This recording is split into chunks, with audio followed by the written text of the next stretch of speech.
আরব দেশের আরবদের শখের কোনো শেষ নেই। এরা যে কোথায় যে আনন্দ পায় সেটা সম্ভবত ওরা নিজেরাই জানে না। এই যে গাড়িটা দেখতেছেন, এটা হচ্ছে টয়োটা ক্রেসিডা। এটা সম্ভবত 82 কিংবা 1982 কিংবা 1983 মডেল টাইপের।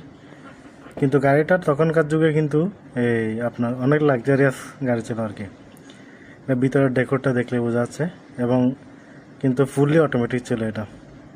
ঠিক আছে, গ্লাস মোটর থেকে শুরু করে গিয়ার অটোমেটিক, মানে এটা অটোমেটিক, ফুল অটোমেটিক ছিল, ফুল অপশান ছিল।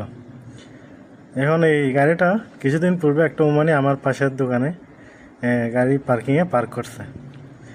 এখন প্রতিদিন এরপর থেকে একটা দুইটা কাস্টমার ডেলি এসে আমাকে জিজ্ঞেস করে এই গাড়িটা আমার কিনা, কিংবা এটা বিক্রি করবে কিনা, এটা মানে কোনো নাম্বার আছে কিনা গাড়িওয়ালার, এটা কিনতে চাই। এরা কী করে, এরকম পুরাতন মডেল গাড়িগুলো পাইলে এগুলোতে অন্য গাড়ির, নতুন মডেল গাড়ির ইঞ্জিল গিয়ার, তারপর আপনার গাড়িটাকে রং করে লাইটগুলা স্পেশাল করে লাগায়, আপনি ধরেন অনেক স্মার্ট করে ফেলে। তো দেখা যায় সেক্ষেত্রে কিন্তু এই পুরাতন মডেল গাড়িগুলা একদম নতুন মডেল, মানে 24 মডেল 25 মডেল গাড়ির চেয়েও কিন্তু দামটা বেশি হয়ে যায়।